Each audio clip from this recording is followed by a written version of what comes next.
J'avais trouvé un petit boulot, je voulais un visa de travail, ça n'a pas marché. L'immigration me l'a fait à l'envers. Et ils sont venus ici, donc ils ont vendu tout ce qu'ils avaient en France. Ils sont venus au Japon, 2 ans de japonais, Mhm. à peu près. Et maintenant, elle est chauffeur de taxi à Tottori. Donc, première française, à ma connaissance, hein, première française, première femme chauffeur de taxi au Japon. Ok. Notre premier appartement Mhm. en location. Alors, que je te disais tout à l'heure brièvement, enfin, il n'y avait pas de salle de bain, donc il fallait aller au Sento, Ouais, toilette sur le palier. Anecdote, j'ai un ami français qui est venu un jour nous voir. Le matin, il sort, il va se laver dans l'évier de l'étage. La petite mémé d'à côté qui est sortie, qui l'a regardé un petit moment, très heureuse, parce qu'il n'y avait rien, quoi. C'était.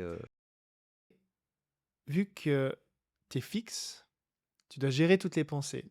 Et dès du moment que tu commences à penser, Ah, c'est ça, c'est mort. non, non, Enfin, moi, ça.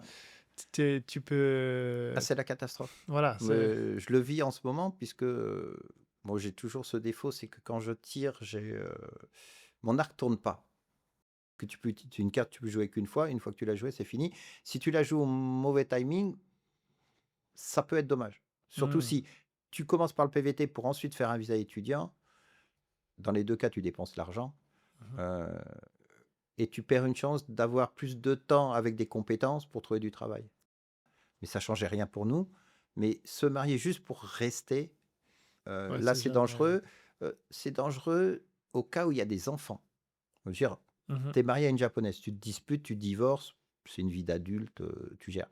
Si tu as un enfant et que le divorce se passe mal, euh, et là, il faudrait faire une émission pour ça, mais le problème des gardes d'enfants, c'est un Ah, sujet ici, critique ouais. au niveau international.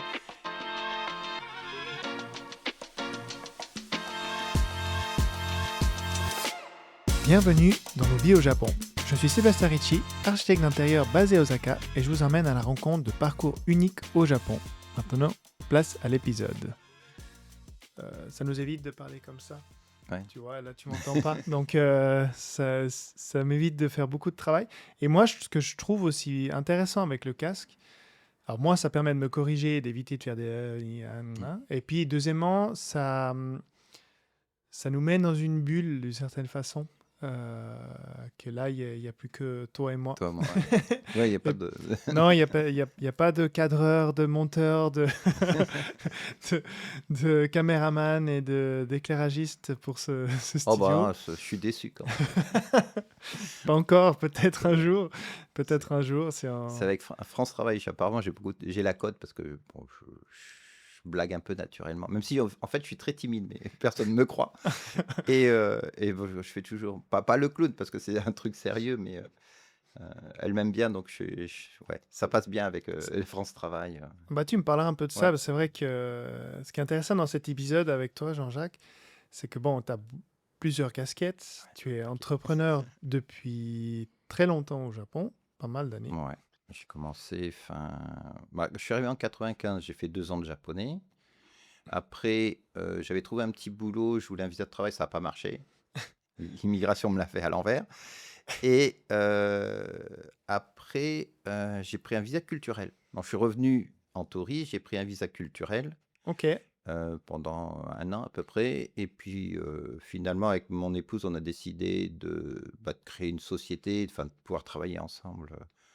Et donc, on s'est mariés. Euh, Et créer la société. Donc et ça. après, donc, on avait 2 sociétés. Moi, la mienne s'appelait Présence. Mhm. euh, et elle donnait des cours de français. C'était pas structuré.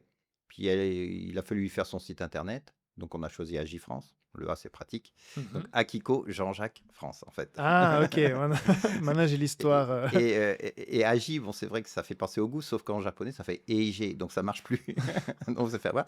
Bref, pendant quelques années, on est resté comme ça. Et puis après, pour des raisons pratiques, par exemple, faire de la publicité sur certains médias, il fallait qu'on soit en société. Donc, on a fait une société anonyme Ok. et on a gardé Agifrance pour réunir les Donc, deux entités. Kabushi Kaisha. Voilà, Kabushiki Gaisha. Une société anonyme, une SA en France. Voilà. Donc, comme on voit, voilà, de l'entrepreneuriat, tu as une école de langue, mais tu Voilà. vas nous raconter parce que c'est plus que ça, parce que tu travailles dans les deux pays, si j'ai bien compris, Voilà. autant au Japon que en France, dans l'échange des deux, on va dire, nationalités, C'est- ouais, entre le japonais qui veut aller en en France et France, le français qui veut aller étudier ou apprendre la langue au au Japon. Japon.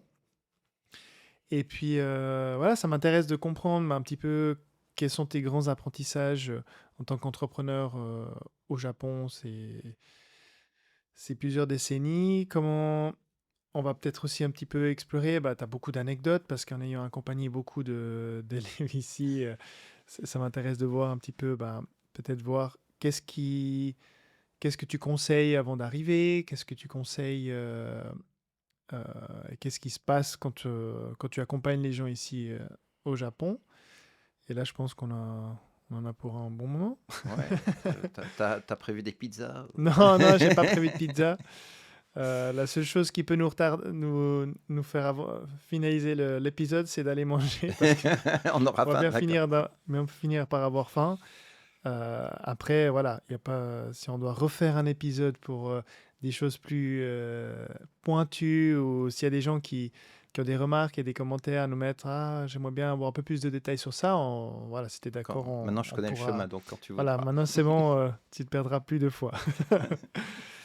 Donc Euh, voilà, donc tu t'es déjà un petit ok. peu expliqué. Peut-être présente-toi en quelques mots. Ouais, donc, Ah, bah, à aujourd'hui, donc, je suis directeur de société, enfin, co-directeur, parce qu'en fait, c'est ma femme aussi. On a quatre activités. Donc, trois principales qui sont les cours de français. Ça, c'est plutôt son domaine. Les séjours au Japon, j'ai commencé par là. Et les séjours en France. Oui, c'est ça. ouais. Pardon, les séjours en France, j'ai commencé. Puis les séjours au Japon, pour les francophones. Et une activité annexe, mais qui n'est pas négligeable, c'est les traductions certifiées. Tous les documents administratifs, état Ah, civil, mariage, divorce, naissance. Euh, ça c'est toi qui l'as fait ou c'est ta ah, femme? c'est moi qui l'ai fait. Oh, c'est plus un travail d'équipe, ça dépend dans quelle langue on doit les faire. Au départ, on faisait ça et je le faisais valider par l'ambassade. Mhm. Et puis un jour, l'ambassade a décidé qu'ils avaient autre chose à faire, donc ils ont donné des agréments. Les agréments sont devenus une liste de notoriété, mais le travail n'a pas changé. On est, je sais pas, une vingtaine de sociétés comme ça qui sont sur la liste. Et donc, Au on a Japon. un tampon au Japon. Et donc, on a un tampon officiel qui fait que, conformément aux demandes de l'ambassade, on peut traduire. Ambassade française uniquement. Ambassade de France. Alors, j'avais demandé à la Belgique aussi, mais c'est plus compliqué parce qu'ils ont D'autres méthodes. d'autres méthodes, les Canadiens aussi. Euh, Ok. voilà. Donc, et, Euh, et pour comprendre, donc ta femme est japonaise, Japonaise. donc elle est prof de français, donc Pro- elle a appris. Elle a étudié en France. En fait, Ça qui est assez drôle. ouais, ouais, mais en plus, c'était pas du tout prévu. Quand moi, je suis venu à Kyoto, donc elle m'a dit, bon, je te suis, je rentre. Bon, elle est venue, elle faisait des petits boulots, et puis elle a une amie dans un de ses petits boulots qui dit, oh, tu peux m'en prendre le français. Donc, bah, vas-y, je vais t'apprendre le français. Mhm. Donc, ça a commencé avec une amie. Puis, ah, bah, cool, je ramène une deuxième amie, puis une troisième. Et puis, elle travaillait en magasin, elle s'épanouissait pas trop. Je lui ai dit, bah, écoute, t'as qu'à donner des cours de français. Et puis finalement, de 3 étudiants, c'est devenu 10, puis 15, puis 20. Une classe, deux classes. Voilà. Et puis, bah, en fait, on est en cours privé. Donc, elle faisait 9 heures par jour quoi, de cours. Hmm. Quasiment 6 jours sur 7. Donc, un jour, je lui ai dit, écoute, moi, si tu veux, je peux donner des ateliers de cuisine. On avait un showroom qui nous prêtait la place. Comme ça, tu te reposes. Donc, elle m'a dit, oh, bah, ok. Sauf que dès que j'ai commencé les ateliers de cuisine, elle a repris des élèves derrière. Donc, elle s'est jamais reposée. Et moi, je me suis retrouvé avec des ateliers de cuisine en plus. Donc, voilà. Donc, un peu. Et comme ça, on a structuré Agifrance. Donc ça, c'est Euh, comme ça que ça a Ça commencé. a Donc commencé le début, c'était à la vraiment maison. cours de français à des Japonais. Et des séjours linguistiques pour les Japonais qui voulaient aller en France. Ok, donc ça vraiment commence. Le Voilà. berceau, il est là, il n'est pas dans l'autre Non, sens. il est vraiment là. Donc là, il faut penser qu'on est à 30 ans en arrière. Le Japon n'était pas très Ouvert, pas très Enfin, connu. voilà. Par contre, la France avait un attrait important. Et en plus, j'accompagnais aussi les gens pour aller dans les écoles professionnelles. Donc et ça, c'est un petit peu Ouais, je suis un peu fier de ça. 3 Japonaises qui sont devenues compagnons du Tour de France. Ok. Grâce à moi, Mhm. parce que je les ai accompagnées pour rentrer chez les compagnons, et puis après elles ont fait leur Tour de France, etc. Donc, quand tu dis professionnel, c'est dans le parcours, par exemple, je sais pas moi, un étudiant, une personne qui a pris le français dans son cursus, puis qui veut faire une université ou une Alors, école dans ce dans mon sens, cas, c'est ou plus des plutôt des gens, par stages ou... exemple, les principaux, c'est cuisine ou mode. Ok. Et par exemple, pour celles qui ont fini cours de compagnon, c'était aller en France dans une école de français, puis rentrer chez les compagnons. Mhm. Alors des fois, soit dans un CFA des compagnons, soit directement sur le Tour de France. Et puis là, elles font 6 ans, à peu près 6 7 ans, tous les ans en changeant de ville, Ok. jusqu'à ce qu'elles deviennent compagnons. Ok. Puis Intéressant. après, bon, j'ai des métiers, j'ai accompagné des gens qui sont devenus, euh, qui ont fait de la vannerie, par exemple, la mode, la cuisine, Ouais. bien sûr, mais des fois des métiers un peu hors, Hors hors, habituel, voilà. hors Donc ça, c'est intéressant classique. aussi. Et puis aussi des Japonais qui veulent s'implanter en France. Donc des kinés, je dois avoir 3 kinés là, qui sont Ok. partis pour ouvrir des cabinets de shiatsu, de choses comme ça. Donc je suis devenu presque incalable sur toutes les questions de shiatsu, amma massage, judo, seifukushi. Parce qu'en plus, il faut voir avec les lois, si tu veux. Donc, Ah, donc tu les accompagnes on aussi les dans le... accompagne, on vérifie leur projet pour qu'ils n'aillent pas dire je veux soigner les gens, parce qu'auquel cas, là, c'est un Hmm. nom. Donc il faut faire attention, même si c'est pas leur volonté, il faut faire attention aux mots employés. Donc tout ça. Et là, c'est un peu plus ma collègue maintenant qui s'en occupe. Parce que moi, Ok. j'ai repris, donc il y a quelques années avant le corona, donc c'est un mauvais timing, l'accompagnement des Français de façon structurée qui Au veulent venir Japon. au Japon. Là, c'était dans l'autre sens. Voilà. Mais au début, donc, tu faisais ces cours, mais c'est à partir de quel moment tu as commencé ces accompagnements? Donc, tu étais en formation, En puis il y en fait, a qui t'ont demandé, ah, mais j'aimerais bien faire un séjour en en fait, France, je fais quand j'étais comment? étudiant de japonais, j'avais des amis japonaises qui venaient aux réunions, parce que j'ai très tôt organisé des réunions franco-japonaises à Kyoto. Donc il y avait une quarantaine de personnes, français et Ok. japonais. Donc, et parmi ces gens, il y avait des étudiantes qui disaient ah, ben, je veux aller en France, il faut que je fasse ma demande de visa, etc. Bah écoute, je vais t'aider. Donc j'ai commencé à faire ça, puis j'aime bien parler aux gens, j'aime bien le service. Mhm. Donc ça correspondait, c'était pile poil ce qui me convient. Donc je l'ai aidé, et puis je me suis dit, bah, c'est vrai que c'est pas si simple que ça.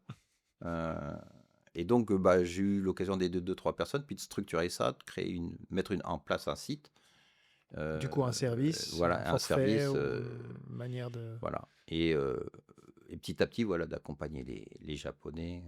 Plus après l'école, bah, dans l'école, il y a des gens qui viennent juste pour le plaisir, puis il y en a qui ont des projets en France. Mhm. Donc on part comment dire, on leur apprend le français, et après ils partent soit rejoindre une école de français, soit travailler, soit que ça. Donc c'est transversal. Enfin, là. Et tu sais combien t'en as accompagné? Tu t'as compté? Non. Je fais une courte pause pour vous partager quelque chose. On parle souvent de venir au Japon, mais il y a un truc dont on ne parle jamais. C'est à quel point c'est compliqué de se loger quand on arrive. C'est d'ailleurs pour ça qu'on a lancé un projet à Osaka, un studio meublé à Jusso à un arrêt d'Umeda, au centre d'Osaka. L'idée est simple, un appartement prêt à vivre, sans garant, sans paperasse inutile, tu arrives avec ta valise et tu peux concentrer sur ton expérience. Mais surtout, on a voulu aller plus loin que juste un logement. On y a intégré une vraie approche design avec un niveau de confort proche de l'hospitality et un accès à notre réseau local qu'on a construit au fil des années. Si ça résonne avec votre projet de venir au Japon, je vous laisse toutes les informations en description. Je reste disponible en message privé sur LinkedIn ou Instagram ou via le formulaire de contact. Et maintenant, retour à l'épisode. Dans les deux sens, hein. Ouais, ouais. Des Français, je dois en avoir accompagné pas loin de 80. Là, sur les dernières années. Mhm. Des Japonais, j'ai dû en accompagner 200 ou 300. Ok. Alors, moi, j'ai toujours l'impression que c'est pas beaucoup. Et puis, quand je le dis à d'autres professionnels ou à des autres, ah, quand même. Donc, Bah ouais, quand même, j'ai ça. pas, c'est T'as accompagné, aidé à un changement de voilà. vie à plus de 300. Après, c'est vrai que je fais vraiment du sur-mesure. Je veux pas être péjoratif vis-à-vis des autres confrères, parce que c'est pas le cas, mais tu as des agences qui vont remplir les formulaires d'inscription, qui Mhm. envoient les trucs, et ça se passe comme ça. Alors que nous, on les accompagne à la fois dans le projet, l'inscription à l'école, le logement, le visa. Enfin, on Mhm. fait vraiment la totalité. Alors que souvent, ils inscrivent les gens, puis pour le visa, ils se débrouillent. Donc des fois, on a même des gens qui s'inscrivent à l'école ailleurs et qui viennent nous voir en disant: «Bah, je voudrais faire la demande de visa». Honnêtement, ça me fait un peu rager. Mais voilà, donc parce qu'on a vraiment la totalité du service, ce que toutes les agences ne proposent pas, Ne quoi. propose pas forcément. OK, Donc voilà. OK. Et,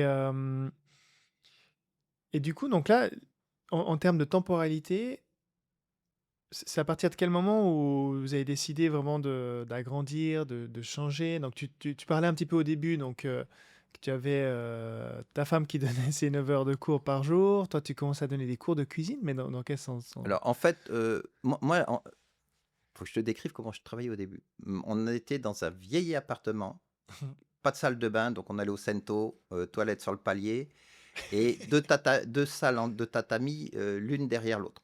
OK. Première salle, il y avait un tatami qui servait à la cuisine et la salle de classe.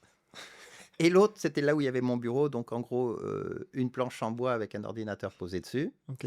Donc quand moi je rentrais après le début des cours, je traversais la salle de classe discrètement et donc j'avais mon site internet, je répondais à mes mails et cetera. Et et donc on a commencé comme ça, puis après on a changé d'appartement, ça s'est agrandi, mais ça n'a pas été prévu. On s'est pas dit: «Tiens, on crée une boîte», en fait. Mmh. Il y a pas de vision, Il y avait enfin aucune vision. Il y avait: «Qu'est-ce qu'on fait demain matin? Il faut qu'on vive, il faut qu'on mange». il y a une demande, une deuxième Et demande, une voilà, troisième demande et les choses se sont faites. Puis un jour, on s'est dit: «Ah, mais quand même du monde derrière, comment on va organiser ça?» On travaillait à la maison, c'était sympa, mais tu te lèves c'est dans un la salle de moment. classe, donc faut débarrasser, les foutons pour pouvoir accueillir les élèves. Enfin, du coup, on s'est dit: «Il faut qu'on sorte», et juste à côté de chez nous, un jour, ma femme trouve une galerie. Bon, c'était une maison qui a été coupée, dans laquelle il y a un bloc de béton qui a été rajouté, pour donner une image, un container. Imagine un container en béton qui Ouais. aurait été posé, et sur 2 étages, et donc l'étage du haut était libre. Donc elle me dit: «Ah, j'ai trouvé un truc, regarde». Donc j'ai fait une maquette en 3D, et puis pour voir si on pouvait bouger. Ça fait 2 mètres de large, hein, donc c'est grand Mmh. comme ta pièce, en fait, Waouh. et 10 mètres de long, et donc voir si on pouvait bouger. Ça paraissait jouable, donc on a loué le local, on a fait, Qui était prévu pour une galerie d'art. c'était une Ouais, galerie parce d'art à que la c'est base, vraiment le plus une corridor. salle japonaise en tatami Mmh. au fond, mais c'était vraiment principalement, une galerie d'art. Et donc, on a installé un bureau, une salle, deux salles de classe, puisqu'on avait une dans la galerie, l'accueil, et dans la salle japonaise, donc ancienne maison, Mmh. une autre salle de classe. Donc, on avait 2 salles. Et donc, on a commencé comme ça. Et à partir de là, on a dû faire 3 4 ans, toujours en société personnelle, Mmh. comme ça. Et au bout de 3 ans, à peu près, on a dû basculer en kabushiki, Donc en en société société anonyme, anonyme. en société anonyme. Parce que Alors, en fait, ce qui nous y a poussé, c'est qu'à un moment donné, on voulait faire de la publicité dans les livres de NHK, OK, puisqu'à la fin, il y a des pubs, et eux, ils imposent d'être une société pour pouvoir mettre de la publicité dans leur, donc NHK, c'est la France Télévisions japonaise, un voilà, peu c'est dans ça, la télévision subventionnée. voilà, et ils ont plein Et d'émissions de langue. Moi, je pense qu'ils en ont toujours oui, ils d'ailleurs, ont toujours, je crois. et donc ils ont plein d'émissions de français, et pour pouvoir mettre quelque chose dedans, il fallait être en suédois. Donc on a C'est Dominique qui me racontait qu'il avait fait voix pour des émissions pour ouais. NHK. Je sais plus, il faudra qu'il me rappelle. Mais c'était en radio, je crois. C'était juste Ouais, en voix et pas en en visuel. visuel. Et ok, donc du coup, tu devais faire une. T'as été obligé de créer une société Pour anonyme faire de la pour faire de publicité. la publicité. C'est assez drôle. Voilà. C'est assez Et, drôle. et à ce moment-là, j'avais une amie japonaise qui avait un magasin, et je ne sais pas pourquoi je lui parle de ça. Et elle me dit: «Ah, mais j'ai un super comptable». Donc elle me présente son comptable, qui était à l'époque petit, hein, Mhm. et qui nous a accompagnés, il nous accompagne toujours, et qui a vraiment été super parce que, euh, d'une part, il rassure bien ma femme qui a tendance à toujours voir tout en noir, alors que moi, je suis à l'opposé, L'opposé. ça ira toujours mieux demain. Heu et et qui nous a toujours bien guidés d'un point de vue comptable, en disant: «Non, ça va, vous êtes à l'équilibre, quand moi je veux acheter un ordinateur parce que le mien, marche pas ou quelque chose, vous pouvez y aller». Ma femme, Mhm. «Non, non, si, si, allez-y». Donc voilà, donc il a toujours été de bons conseils, et comme ça, bah, ça nous a permis d'avancer, avec certaines visibilités qu'on n'a pas quand je pense que faire une société soi-même, le problème, c'est faisable. Tu fais des Mhm. plus, des moins, ça, c'est pas là trop compliqué. Mais après, si tu as un bon comptable, il va dire: «Ah là, vous pouvez mettre de l'argent, sur un tel type de compte. Pour vos employés, vous pouvez prévoir telle chose». Mmh. Heu et bien sûr, fiscalement, ça a des intérêts. Donc tu perds pas d'argent, tu payes pas trop d'impôts si c'est bien géré, mais ça, tu le sais pas toi. Enfin, Non, c'est l'intérêt d'un comptable. ouais, on te Voilà. l'apprend pas et Non. on comprend vite. Il y a plein. Bah, moi, je suis en plein dedans, hein, parce que je suis en train de créer la société ici au Japon. Et c'est vrai que bah, il faut discuter avec des gens comme toi. Et puis, il y a plein de choses de. Bon, tu me diras en Europe aussi, mais un peu de non-dit, tu vois. Mais ce que je fais, parce qu'il y a, il y a les systèmes, par exemple, SARL, Oui, ici le c'est la choix. Godo Kaisha, la Kabushi Kaisha. Oui, mais si tu veux toucher des clients d'une certaine notoriété, la Godo Kaisha sera moins bien perçue que la Ouais, Kabushi Kaisha. Et il y a plein de choses comme ça ouais. qu'on te dit pas. Et aussi pour les solopreneurs, donc les raisons individuelles. Là aussi, il y a plein de choses, il faut faire attention, notamment s'il y a une explosion du chiffre d'affaires, l- le, l'impôt est exponentiel. Ouais. Donc là, il y a plein de trucs comme ça qu'on apprend au fur et à mesure Voilà. de poser des questions. Alors après, ce qu'il y a, quand on a créé la société, en fait, on avait droit à un comptable gratuit, par le service des impôts, des taxes, je sais plus. Ok. Mais, il s'occupe juste de faire le bilan, en fait. C'est-à-dire tu prépares ta Oui, compta, tu lui c'est donnes pas du tout. conseil. Non. C'est ça un peu souvent le Donc problème. voilà, donc pendant 2 ans, ça nous a bien aidés, puis ça a évité, qu'avec ma femme, le soir de Noël, on se tape dessus parce que: «Ouais, mais ce T'as oublié ticket, un tu pas demandé». ticket. Voilà, c'est exactement ça. Plus le logiciel qui était en japonais. Hmm. Alors moi, l'informatique, ça va, mais les kanji, c'était pas toujours ça, et ma femme, elle, voir un ordinateur, ça pas du tout. Donc, Donc je des fois, je comprends mieux les manuels sans les lire, tu vois? Que ma femme qui est capable de les lire, mais et qui mon n'a pas assistante, compris, pareil. Emmanuel. Voilà, c'est ça. Donc, bah, écoute, débrouille-toi. J'appuie là, je sais pas. Bon, on va voir. C'était plus, c'est voilà, donc c'était quand même un souci, et du Mhm. coup, on a basculé sur un comptable, et après, quand on est passé en société, qu'on a eu des professeurs, tout ce qui est feuilles de paye et choses comme ça, heu, c'est vrai que c'est plus facile de ils s'en occupent, on reçoit les feuilles de paye, on les donne, tout est géré. Ouais, parce que après, ça devient encore plus technique. C'est technique, c'est du temps, Mhm. heu, donc voilà. Donc, à partir de quel moment tu as switché pour avoir un premier enseignant, du coup? Bah, quand on est rentré dans le bâtiment, en fait. Quand on est rentré dans ce bâtiment, on avait 2 salles, Mhm. donc on pouvait avoir 2 personnes. Donc on s'est dit: «Bon, on va essayer de trouver, quelqu'un pour justement donner des cours». Moi, j'enseigne pas, j'engueule les élèves, donc tout le monde me dit: «Ouais, tu prof de f tu une école, tu prof». Non, non, moi je fais des fautes, c'est vrai, mais j'enseigne pas. J'apprends des gens qui font pas de fautes et qui enseignent. Moi, j'engueule les élèves. Je vous l'ai expliqué la semaine dernière, pourquoi vous vous rappelez pas? Donc ma femme a dit: C'est «Non». mieux pas. Ouais, c'est mieux pas. Donc voilà, donc Donc on toi, tu t'occupes plutôt, depuis le début, quand même beaucoup de l'organisation, l'organisation, voilà, l'accompagnement. je fais un peu le clown au quand les élèves arrivent, un peu comme maintenant. Enfin, je blague avec Mhm. les élèves, je leur dis: «Ah stop, vous avez un test à passer», des choses comme ça. Donc voilà, donc je suis un petit peu, l'image, du français dans la société, Ok. mais Et mais ta femme enseigne toujours? ah oui, oui. Un peu moins depuis la naissance de ma fille quand même, parce que Ok. comme toutes les mamans, elle s'occupe Beaucoup de beaucoup de sa travail. fille, un peu trop parfois. Mais oui, toujours, C'est elle qui. Et maintenant, vous êtes combien au alors total? maintenant, il y a, heu, 4 professeurs français plus Akiko. Ok. Donc Plus on a toi. 5 5 plus moi, mais moi, alors dans la société, plus moi, plus, Chie, qui est donc, mon assistante. Là, c'est plutôt du Et travail encore le de. terme assistante, c'est parfois c'est elle la boss. Mais, mais qui elle s'occupe maintenant surtout des séjours, de la partie séjour linguistique, Là, alors elle, c'est plus de. des clients japonais qui veulent aller en France, en fait. Ok. Heu, Donc, c'est vraiment presque pas de l'agence de voyage, mais un petit peu quand même dans certains. alors on s'occupe pas de tout ce qui est, billetterie, voyage, hôtel. Ça, il faut des licences particulières, c'est autre chose. Ah, ok. Donc ça, on n'y touche pas. On peut éventuellement donner un coup de fil ou aider à remplir le formulaire, mais on n'a pas le rôle d'une agence de voyage Mhm. là-dessus. Par contre, on va aider, par exemple, quand on a un étudiant japonais qui va en France, on va l'aider à réserver l'appartement. Donc, il est en contact avec une agence immobilière.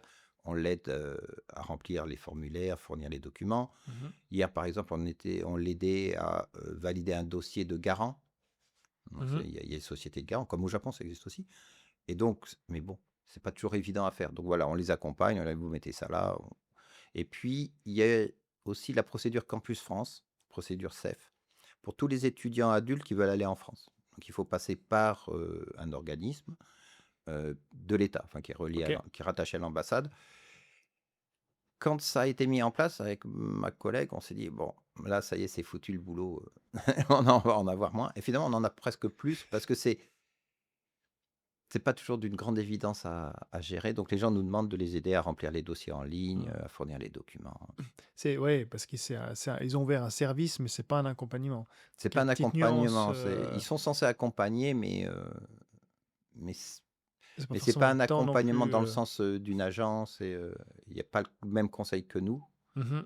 Et puis, il n'y a pas la même optique.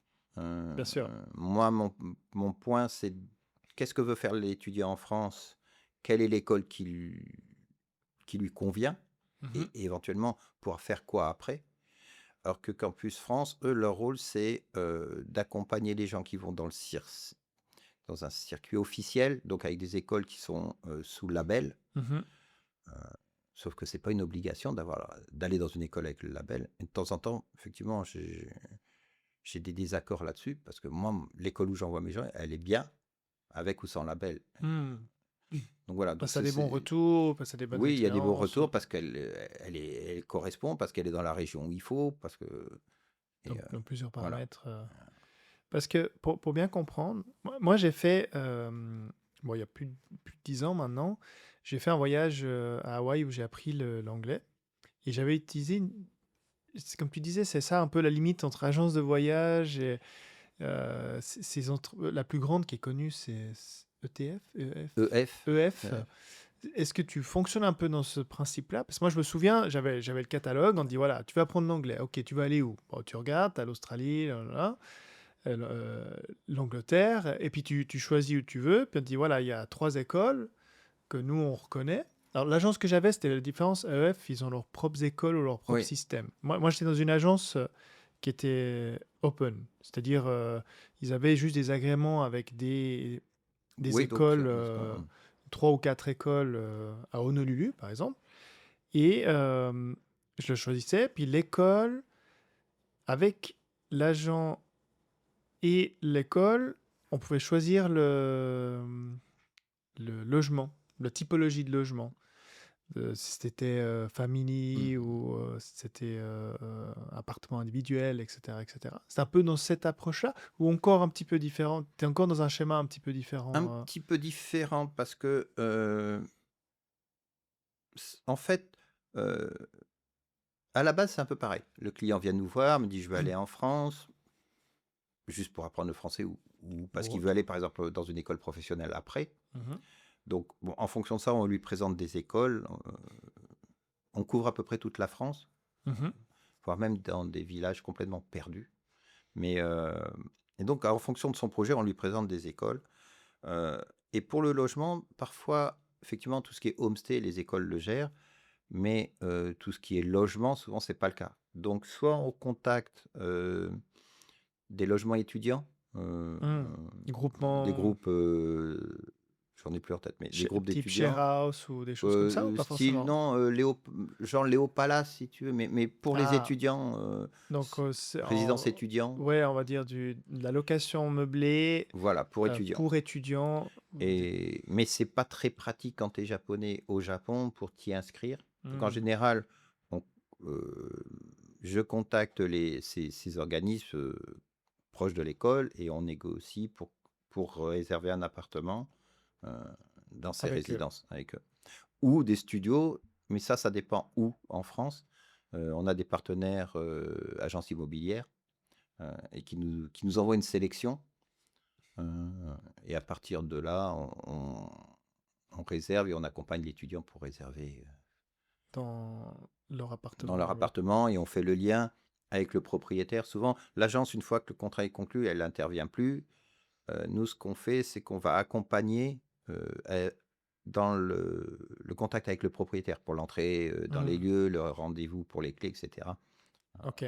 Cette interface. Voilà. Et ils ont un contact en France, du coup, Non, le japonais? Non, là, ça reste non, avec ça vous, reste quoi. surtout maintenant avec tout ce qui est en ligne, il n'y a plus besoin. Au début, c'était un petit peu effectivement la difficulté par rapport à d'autres agences qui avaient des Mhm. gens sur place. Non, on a toujours travaillé d'ici À à distance. distance. Et maintenant, pour comprendre un petit peu comment ça se passe dans l'autre sens, donc t'as plutôt une target de français, pas de francophones en soi, Si ou... francophone, Ok, alors les gens qui me contactent, c'est des francophones. euh, alors français, suisse, belge. Euh, ils tombent sur toi comment? Bouche à oreille, Bouche à oreille, un petit peu les les réseaux. réseaux sociaux. Pour les Français, c'est aussi avec France Travail quand ils organisent des réunions, enfin des événements en ligne. Donc Mhm. j'interviens, donc après les gens reviennent vers moi. Euh, Principalement, oui, c'est ça. Et après, je pense le site internet, parce que j'ai aussi beaucoup de gens qui me contactent d'Afrique, Ok. Sénégal, Mali. Ça, c'est un peu compliqué, hein. Pour être honnête, je n'offre pas un bon service à ces gens-là parce que c'est très compliqué. Donc, Hmm. les écoles, ils tiennent pas parce que pour mettons, un Sénégalais, le temps que ça leur prend, ça leur fait inscrire 3 Européens, quoi. Hmm. Donc, elles sont pas En très. complexité administrative, Voilà, il faut beaucoup plus de documents. Donc, Hmm. je dis pas que c'est pas impossible. Il y en a qui le font, mais c'est plus compliqué. Et Et c'est... déjà, retrouver l'école qui va les accepter, c'est compliqué. Donc, Ok, c'est pas simple. Euh, ok. voilà. Mais j'ai beaucoup de demandes aussi oui, qui viennent d'Afrique, mais pas très sérieuses dans la mesure où souvent il n'y a pas de financement derrière. C'est juste j'ai envie de venir au Japon pour travailler parce que ça me paraît bien, Hmm. mais il n'y a pas d'argent, il n'y a pas de prévision. Donc, en général, ça s'arrête tout de suite. Parce que les demandes que tu as, donc t'as quoi comme tranche d'âge? T'as quoi de tout? Enfin, Alors, ça m'intéresse de comprendre. j'ai vraiment de tout. Le terme Ok. de tout, c'est horrible. De tout. Ça va d'étudiants qui ont 16-17 ans, donc surtout période de vacances, Hmm. jusqu'à des gens qui ont 30, 40, voire 50 ans. Parfois même à la retraite, mais pareil pour des courts séjours, qui me contactent en disant bah, voilà, j'ai tel projet, je veux faire telle chose au Japon. Et en général, moi, je commence souvent par une réunion en ligne. Mhm. On se fixe un rendez-vous et je parle avec eux de leur projet. Je suis pas un bon agent dans la mesure où je fais pas de cadeaux. Je suis pas là pour leur vendre une soupe. Euh, Hmm. Ce que je veux dire par là, c'est que tu t'es franc. Enfin, oui, c'est quand ils ont un projet qui est bancal, je leur dis, ça va être compliqué. Ça et ça va pas le faire. Ou bah, vous avez un niveau de français qui est pas suffisant, de japonais, qui est pas suffisant. mhm. Donc, vous allez avoir un problème pour vous inscrire dans les écoles. Alors, quand je peux, je leur donne des solutions. Parfois, par exemple, j'ai souvent des familles qui me contactent avec les enfants. Mhm. Et actuellement, je suis devant un mur. Les parents, je peux m'en occuper, mais l'enfant, bah, faut le laisser en France. Ils veulent pas. Malheureusement, c'est un peu la situation parce que il y a pas de. J'ai pas trouvé la façon de contourner les blocages de l'immigration. Hmm. Euh, à un moment donné, on avait, avec une école de langue, pensé avoir trouvé, et c'était Tu dis, donc tu parles de mineurs. de mineurs. Enfin, d'une famille, donc parents et enfants mineurs. Et le problème de les enfants mineurs, c'est il faut qu'ils aient un visa étudiant. Mhm. Parce que des étudiants ne peuvent pas avoir de regroupement familial. Hmm. Donc, les parents viennent en étudiant. Dans ce cas-là, il faut que leurs enfants puissent être aussi avec un visa étudiant. Donc, chacun a son propre visa, en fait. Ah. Et les écoles de japonais ne veulent pas accueillir des enfants qui ne sont pas résidents. Hmm. Tu te retrouves dans un... Donc, Donc là, tu donc, parles voilà. du cas où il y a une famille qui aimerait ensemble faire Voilà, le qui veulent voyage. venir au Japon. Qui veut venir au Japon pour 3, 6 mois, une année ou j'en sais rien. Oui, ou à long terme. En Ou à général, long c'est terme. vraiment à long terme. Ah ok, C'est, carrément. c'est, on vend tout en France et on débarque au On- Japon. Et là, c'est des projets qui sont complexes parce que t'as pas trouvé de truc où Pour les enfants, je s'il n'y en sais a pas. pas un qui a s'il y en a pas un qui a le visa business, enfin C'est pas possible. un visa de travail, Ouais. c'est quasiment C'est impossible. quasiment impossible. J'avais trouvé, enfin, je pensais avoir trouvé Mhm. avec une école qui avait un statut qui, à une époque, avait permis de faire ça. Ok. Et donc, j'ai accompagné un couple. Et malheureusement, quand il s'est agi de valider pour les enfants, l'immigration a dit: Ah non, on a changé nos règles. Mhm. Vous pouvez plus valider ce genre de choses. Donc, on s'est retrouvé avec les parents étudiants et les enfants sans visa. Hmm. L'histoire se finit bien puisque la personne a réussi à trouver du travail au Japon et à s'occuper de ses enfants en tant que regroupement familial. Mhm. Euh, mais, Ça reste. mais ça reste à la fois vraiment le cas exceptionnel et heureusement qu'il se finit bien. Et statistiquement, bah, sur les personnes que tu as accompagnées pour venir ici, ça reste quand même des projets plutôt long terme, comme je comprends. On n'est pas dans ce que j'ai mentionné avant, le type IF, je fais Non, 3 mois, non, j'ai je pas fais six beaucoup. mois. J'en ai pas beaucoup, même pour les Japonais d'ailleurs, hein. Et Mhm. ça, euh, Bon, il y a euh, peut-être un marché différent. Toi, tu t'es concentré sur en ce. fait, c'est pas exactement ça. Comment je vais dire? Je pense que la raison, elle est un peu la même dans les deux sens. C'est que du fait que j'offre un service pointu, complet, Mhm. contrairement à d'autres agences qui vont focaliser leur promotion sur on vous envoie 3 mois au Japon ou juste étudier 2 ans, euh, les gens qui viennent sont justement des gens qui trouvent pas Hmm. ce service-là. Et donc, je concentre un petit peu toute cette demande-là. euh, les autres étant un peu plus dilués sur la masse d'agents ou de services. Mhm. Donc, j'aimerais bien avoir des clients plus standards, mais c'est vrai que les gens qui viennent vers moi sont souvent des gens qui cherchent justement ce type d'accompagnement qu'il n'y a pas ailleurs, Plus plus technique. Oui. technique, on va dire, d'une certaine façon, qui sort. Donc, tu aurais plutôt tendance à accompagner des gens qui sortent du standard. Voilà. En tout cas, du moins, c'est comme ça que tu les reçois. Et tu as quelques exemples. Bon, là, tu parlais de la famille qui voulait s'installer. Euh, Est-ce que. alors, oui, l'exemple le plus célèbre, si je puis dire ça comme ça, c'est Séverine et son mari. Donc, ils sont venus euh, au Japon pour étudier le japonais dans l'optique d'y rester. Mhm. Et ils sont tombés amoureux de la région de Totoli. Ok. En France, lui était menuisier, charpentier.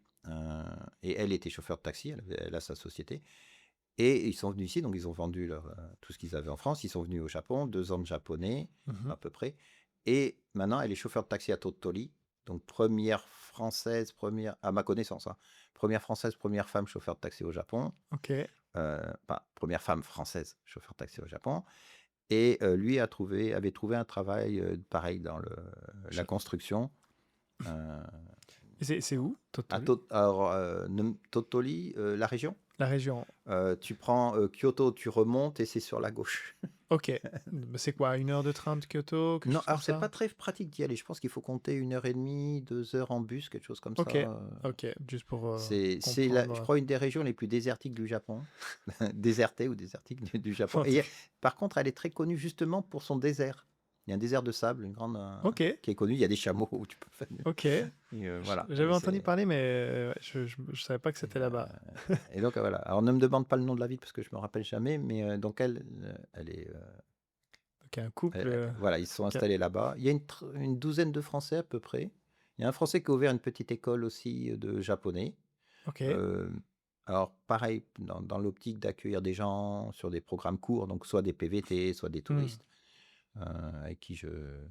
Alors j'ai pas encore eu l'occasion d'y envoyer des étudiants, mais avec qui je travaille volontiers. Mhm. Euh, Mais bon, Vraiment des... faut avoir envie d'aller en dehors des sentiers battus, ce qui commence à être, je pense, une tendance aussi dans le tourisme, même si c'est faible.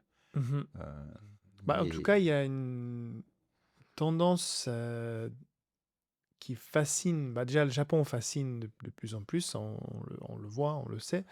Mais il y a aussi cette tendance à être fasciné par, ouais, par l'autre chose que les centres, bah que grandes oui, centres-villes urbaines. oui, bah, après le problème c'est que voilà, disons que je pense qu'il y a maintenant plus de youtubeurs, de TikTok et autres qui Mhm, montrent un autre Japon. mhm. Donc les gens ont envie d'aller voir autre chose. Alors qu'avant, on te montrait toujours Kyoto avec le temple d'or, le temple d'argent, Kiyomizu-dera. Et c'est vrai. Et tous les touristes sont concentrés là-dessus. Mhm. Moi, je dis souvent, là où je vais faire du Kyudo, euh, en général, dans le dojo, mon nouveau dojo, euh, je croise 3 Japonais. C'est tout. Il n'y a personne dans les rues. Dans le temple, il y a 3 Japonais. Et c'est un temple qui a 800 ans, qui n'a jamais été reconstruit. Donc, Avec des trésors nationaux, etc. ouais, et puis c'est aussi un petit peu l'expérience que j'ai quand j'amène des amis ou des gens aussi dans. Puis pourtant, je suis pas ni à Kyoto, ni. Mais juste le fait de prendre 3 arrêts du centre d'Osaka, on est déjà dans un autre Ouais, Japon et une autre manière de vivre, je dirais, et que c'est pas celle du tourisme en voilà. général, quoi. Et ça, je pense, ça fascine de plus en plus. Et comme tu dis, ça, grâce à des contenus comme le mien ou comme les youtubeurs le font, on agrandit le On a vrai. spectre, même si ça reste quand même assez complexe pour les touristes à le visiter, parce que barrière de la langue, souvent barrière de véhicules, parce que mine de rien, comme tu dis, tout n'est pas non plus connecté au Ah non, train, au... Toli, en transport en commun, c'est un peu l'enfer quand même. ces 3 bus de nuit. Ah ouais, là, pour te dire, moi, j'ai pas de voiture, hein. Ma femme, ma femme a plus de permis de conduire que moi, mais elle craint quand on conduit, Ouais, que les transports en commun. Et on va aller, je crois que c'est Kurama Onsen, quelque chose comme ça. Enfin, vers Tokyo, hein. ouais, C'est une ville de Onsen.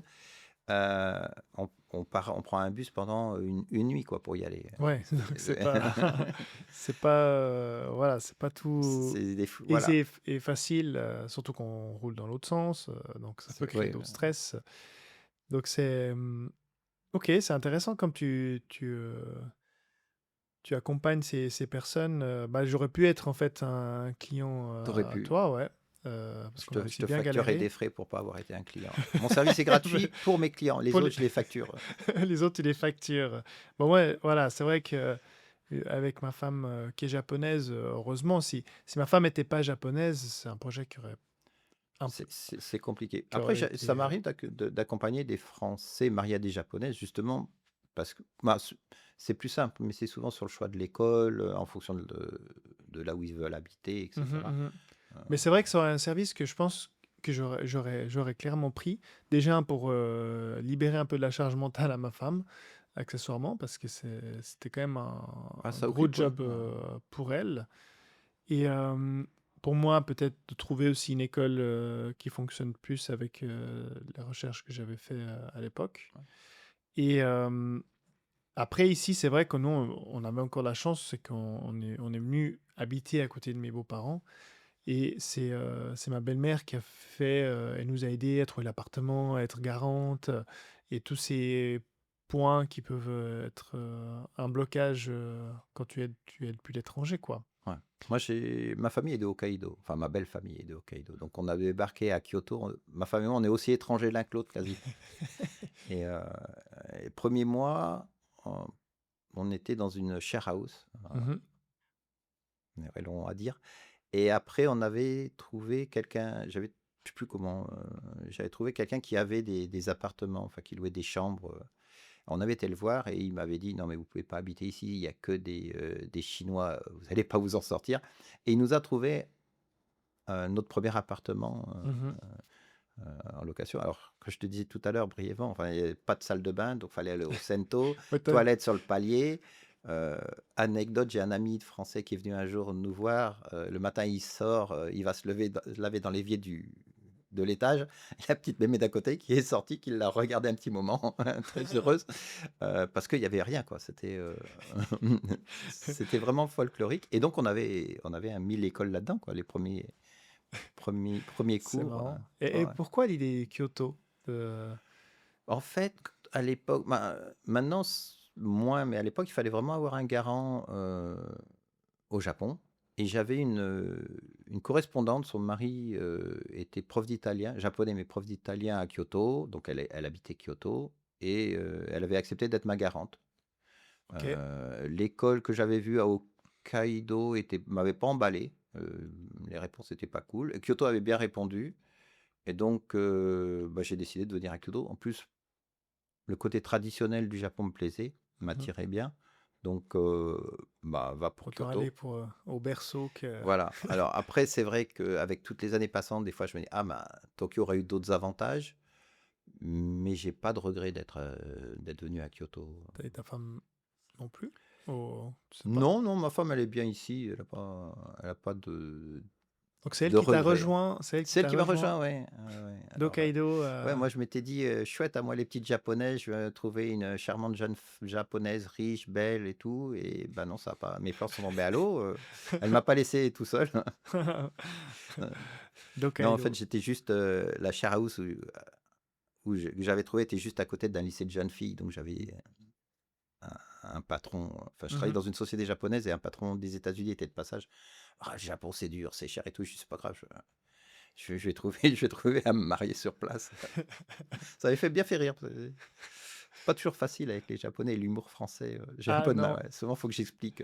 non, c'est vrai qu'il y C'est- a, il y a pas de second degré. Non, ils sont pas. Dans le tout premier épisode avec Xavier, on s'était marré sur ça, qui C'est- expliquait qu'il n'y a pas vraiment de Ah second non, non, degré. moi, souvent, je radote un peu maintenant, mais je raconte souvent quand je fais du Kyudo, et dans l'ancien dojo où j'étais, un jour, j'étais tout seul avec un vieux professeur. Je tire et je loupe la cible. Je dis, Sensei, sa cible, elle a encore bougé. Et, Il très, comprenait pas. très stoïque, il me dit, mais les cibles ne bougent pas. Je m'excuse. C'est le C'est Kyudo, ouais, c'est l'art l'art du tir à l'arc tir à l'arc japonais. japonais. Et tu en fais depuis beaucoup, depuis longtemps? Alors, j'ai longtemps le terme abandonné est pas bien en japonais, enfin, laissé de côté, Hmm. mais j'ai passé mes 2 premières dan dans mes premières années au Japon et j'ai repris l'année dernière, Ok, un retour un retour aux aux sources. sources. En fait, je culpabilisais. C'est-à-dire que quand ma femme travaillait énormément, laisser mon staff travailler et leur dire: «Bon, bah, je m'en vais tôt ce soir, je vais au Kyudo». C'est une petite société, donc les gens savent Hmm. ce que je fais, puis j'ai pas de raison de le cacher. Mais quelque part, bon, moi, je te laisse travailler, moi, je vais aller faire du tir à l'arc, ça me culpabilisait. Donc, aujourd'hui, elle est occupée, moi, j'irai demain, sauf que Mhm. demain, ça finissait par faire 6 mois. Et puis ça finit par Et faire puis à un 10 ans. moment donné, au dojo, on m'a dit: «Mais on vous voit jamais, peut-être ranger vos Mhm. affaires». Donc, et à partir du moment où j'ai enlevé effectivement mon arc du dojo, j'y suis pas retourné parce que c'était pas pratique. Ouais, c'est marrant que tu parles du Kyudo parce que, pardon, je suis en train de lire un livre sur le Kyudo, justement, Ouais, de un Français, j'ai oublié son, son prénom. Il est le directeur de Godiva. d'accord, Euh, et en fait, hyper intéressant, il a fait un livre, je mettrai dans la description, qui s'appelle La Cible. Et il l'a mis, d'ailleurs, que je conseille, recommande de lire. Il l'a fait en japonais et en français. Et en fait, il fait des liens entre son apprentissage du Kyudo, donc lui, il en fait depuis très longtemps, mhm, et le business. C'était vraiment hyper intéressant entre l'approche, parce que le Kyudo, pour ceux qui ne comprennent pas, moi, comme je l'ai compris, hein, j'en ai jamais fait, je l'ai juste lu un livre et vu quelques vidéos, mais c'est vrai que c'est très méditatif, très traditionnel, très, comment dire, codifié. Il y a toute Alors, une statue, enfin, non? oui, oui, oui et non. Alors, en fait, le Kyudo est très populaire en Europe avec un livre d'un Allemand, l'Esprit Zen, je crois, je suis plus très sûr du Ok. titre. Enfin, en gros, c'est Zen. Et c'est un Allemand qui avait écrit ça, qui avait démocratisé un petit peu le Kyudo en Europe. Et effectivement, la vision du Kyudo, c'est ce côté très très zen, et c'est pas totalement faux. Enfin, le geste est important, un peu comme au golf. Moi, Mhm. je fais souvent. C'est-à-dire qu'il faut répéter X fois le même geste pour que ça soit efficace, parce qu'on n'y pense pas. Quand ta flèche, elle arrive pas au bon endroit, en fonction de là où elle arrive, le professeur est capable de te dire, bah, c'est ça qui va pas, c'est ton poignet ou tu es trop rec. Donc, effectivement, le geste et le travail du geste est important. Et en même temps, au Japon, je vis pas ça du tout. Ce qui veut pas dire que ça existe pas, hein, Ouais, attention. ouais. Mais moi, j'ai vu mes professeurs, on tire à l'arc et en même temps, on fait chauffer du mochi sur le stove en hiver, pour manger. Donc ils tirent leurs flèches, et à l'époque, le professeur était dans les 50 plus grands profs du Japon. Mhm. Heu, donc il tire sa flèche, après il va chercher son bout de mochi.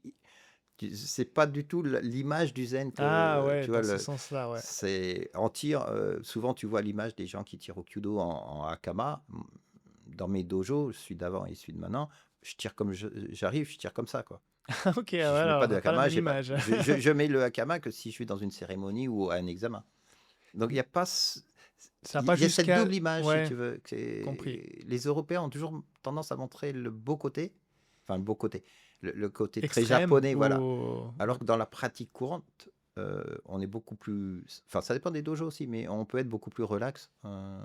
Mais la routine est quand même très codifiée, de toute Très côté, façon. oui, oui. Même si tu es habillé en t-shirt, la Le routine, geste est très codifié, oui. c'est ça. La position, Il y a un la ordre et prise. il y a une série de mouvements, en fait.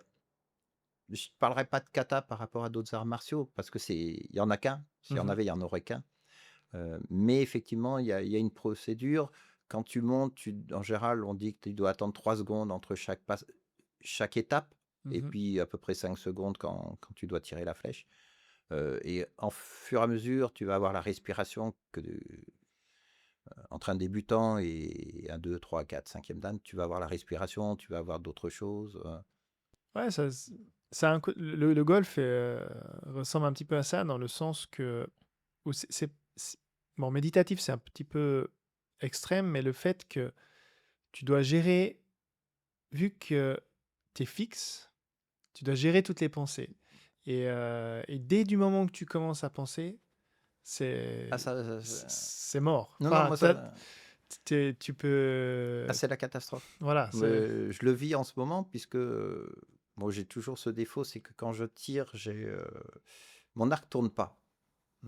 Mon professeur, Mhm. normalement, quand on tire la flèche, l'arc, il fait un tour comme ça. Ok. Et moi, il tourne pas. Euh, et l'autre fois, mon professeur dit, mais maintenant, faut qu'il tourne ton arc. Donc, je me concentre là-dessus. Et plus je me concentre là-dessus, moins Moi, il il tourne. tourne et moins j'y arrive. Ce qui est hyper frustrant, ce qui est déjà frustrant à la base, mais qui est encore plus. Donc, en ce moment, oui, j'ai un petit peu de mal. Et le mois de février, qui est un mois très froid au Japon, étant arrivé, j'ai fait une pause. T'as refait une pause. J'ai refait une pause. Mais bon, ma femme me pousse à y aller maintenant, donc je vais reprendre dès le mois de mars. Là, ça va, il fait Voilà, oui. un peu plus chaud. Ouais, c'était la petite parenthèse Kudo. Kyudo Et c'est intéressant, voilà, de rappeler, de redire que c'est pas tout à l'extrême. Non, On n'est pas tous habillés traditionnels, même c'est... si on le fait dans les cérémonies, mais Voilà, pas mais dans l'entraînement de tous les jours. moi, ce que j'aime au Japon, c'est ce côté pragmatique des choses. Hmm. Ils savent ils savent être modernes, ils savent être très traditionnels, et en même temps, quand ils savent être, je sais pas si le terme pragmatique est bon, mais ils savent sortir de ce côté très, très carcan, Mhm. des choses, heu, même dans des domaines qui sont très codifiés. Heu, Tu penses qu'ils heu, arrivent à... mais en tous les cas, je te dis, dans le dojo où j'étais, enfin, si j'avais pu faire un film à l'époque, les gens auraient été horrifiés, parce que c'est complètement à l'opposé de l'image qu'on a d'un dojo japonais. Hmm. Comme moi, j'ai fait longtemps du judo en France, où j'ai fait du ça. Le prof est presque le dieu, quoi. Tout le monde salue le professeur. Je te dis, mon professeur, j'ai des photos où il mange une tranche de saucisson. On est en compétition, saucisson et le verre de vin rouge. Enfin, Ils sont Donc, presque européens, là. voilà, non, non, mais tout à fait. Donc c'est vrai que tu te dis, mais où est le Japon avec les, les samouraïs Euh, Mais attention, ça ne veut pas dire que ça n'existe pas, et ça ne veut pas dire que c'est pas vécu. C'est juste qu'ils ont pas besoin, contrairement aux occidentaux, forcément de l'afficher, Mmh, ou de le montrer comme nous on aurait tendance à le percevoir. Heu, bien sûr. après, c'est vrai que moi, j'ai eu des fois des questions bizarres. Mon professeur était vraiment dans le top des sensei et un jour, il me montre un jeune qui était champion du Japon de Kyudo. Je dis: «Mais comment ça se fait que lui qui est, 3e dan ou 5e dan, il est champion et vous, vous en avez, 9 et vous êtes pas?» Et en fait, pour eux, c'est des mondes différents. Mmh, Le monde de ces sensei, c'est une chose et le monde de la compétition où le but, c'est pas la forme, mais c'est d'atteindre la cible, c'est un autre monde. Ils font quelque part la différence. Même si c'est pas totalement séparé, hein, bien sûr, mais il n'y a pas cette compétition. Je suis le sensei, je dois être meilleur. Euh, non, c'est 2 choses, c'est deux choses différentes. qu'ils arrivent À gérer. à complètement séparer. Et ça, mon esprit occidental, de temps en temps, a un peu de mal. Je viens de croire, je viens de croire. Hem, Moi, je voulais te poser une question. Hem, qu'est-ce que tu dirais à toutes ces, personnes qui souhaitent, venir s'établir, ou on peut faire un petit exercice un peu marrant, c'est que on est dans ce visio, qu'on ferait avec un couple ou une personne qui souhaiterait, venir ici au Japon. Comment tu l'orientes et qu'est-ce que tu lui dirais? Qu'est-ce qu'il faudrait faire attention? Ou voilà, justement, comme tu disais, ton côté un peu pragmatique. En fait, dans ces cas-là, je pourrais dire ça. Je suis un peu le confesseur. C'est ce qui m'intéresse, c'est de savoir pourquoi ils veulent venir au Japon. Est-ce qu'ils ont déjà préparé? Qu'est-ce qu'ils savent du Japon? Mmh. Heu, quels sont un peu leurs repères? Il y a des gens qui sont venus au Japon, qui savent ce qu'ils veulent faire, donc là, c'est facile d'expliquer. Heu, Mmh. c'est: «Bonjour, je veux venir au Japon», d'accord, vous connaissez déjà le Japon, vous avez vécu ici, avec quel type de visa? O d'accord, donc vous pouvez prendre un visa étudiant. Dans quelle ville? Quelle région? Mmh. Quelle ville? Pour Vu votre âge, votre caractère et cetera, je vous conseille telle école. Mmh. Et puis il y a la personne qui idéalise le Japon, Mmh. qui est pas forcément venu, qui a vu beaucoup de youtubeurs. «Ah oui, mais je sais, mais j'ai vu qu'il y a des Akiya qui sont pas chers, je veux acheter une Akiya, créer une maison d'hôte». D'accord. Vous parlez japonais? Non, pas du tout, mais avec de la volonté, on y arrive. Et là, effectivement, je vais pas dire ça comme ça, je vais pas avoir de clients, mais je vais être plus désagréable, enfin plus peut-être plus sec, parce qu'à un Mmh. moment donné, il faut que les gens reviennent sur terre. Ne serait-ce que pour Mmh. pouvoir les aider à venir. Parce que, bah, attendez, vous avez de l'argent? Non, j'en ai pas, mais j'ai plein de bonne volonté. Ah oui, mais l'immigration, la bonne volonté, c'est pas dans leurs critères de sélection, donc il vous faut en gros 18 000 euros. Ah, mais j'en ai que 5. Bah, Bah, ouais, je suis désolé, c'est mais ça là, va être faut trouver un compliqué. sponsor, et il va falloir justifier de l'argent, quoi. Mmh. Et c'est là où c'est des fois difficile. Entre l'extrême, cet extrême-là, et puis le cas idéal, bon, il y a Bien toute sûr, une ouais. hiérarchie, mais voilà, il y a les gens qui s'imaginent que parce qu'ils ont envie, parce qu'ils aiment le Japon, parce qu'ils sont motivés, ça va marcher. Et malheureusement, il y a des tas de youtubeurs, hein, tiktokers, qui laissent croire ça. Mmh. Heu Bah, et et ou c'est qu'en fait, ces youtubeurs, ces tiktokers, ou ils sont dans l'entertainment, donc ils sont oui, dans le dans le divertissement, je cherchais le mot en français, donc ils sont là pour divertir et aussi pour informer de certaines façons, mais ils sont pas dans un format comme celui que je fais, où on prend le temps d'expliquer certains concepts. ah non, Et, non, non, et effectivement, c'est même le contraire.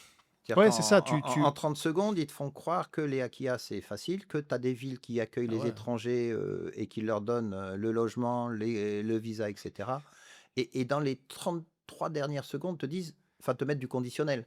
Bien sûr. Mais ces 3 dernières secondes, les gens les entendent pas. Hmm.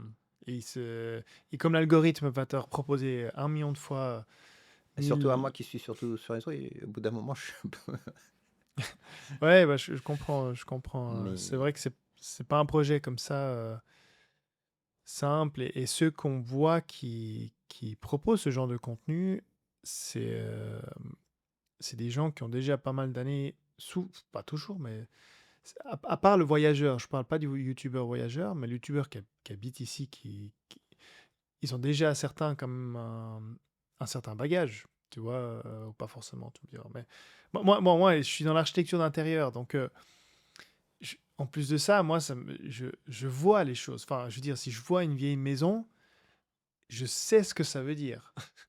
Je sais ce que ça veut dire en termes de travaux, même si je suis pas architecte avec un grand A et puis que mais j'en ai fait de la construction, donc je vois les Oui. choses. Je dis, mais t'es fou. Non, puis moi, ça m'arrive de voir des super maisons en me disant, ah bah tiens, je l'achèterais bien comme seconde main. Puis quand tu regardes où elle se situe, elle est magnifique, hein. Pas Mm, mm, chère, plein de pièces, même habitable. Mais elle est à 3 heures de voiture du premier village. mm. Ouais.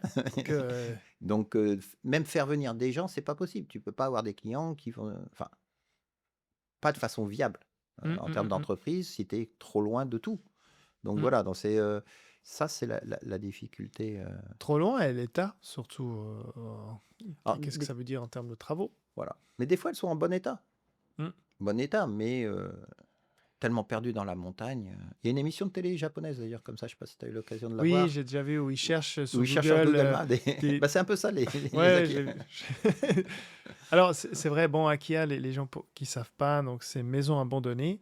On en trouve aussi aux Osaka, on en Oui, trouve aussi partout dans la rue ici. C'est pas que lié à la ouais, campagne. non, non. La seule différence, c'est que celles qui sont en campagne ou mal situées sont souvent encore à des prix défiant toute concurrence, Non. qui fait rêver beaucoup de personnes. Mais comment on expliquait un petit peu aussi dans cet épisode, quand on est à 3 heures, il y a encore moins de chances que les gens viennent te voir. Oui. Si tu veux faire une maison d'hôte, Ah, c'est. si tu pars du centre de Kyoto ou d'Osaka, puis plus tu Ouais, t'éloignes, moins tu as de chances d'attirer les gens. de tirer. Et puis c'est Sauf si tu as un compliqué. peu de chance. Et c'est compliqué, ouais.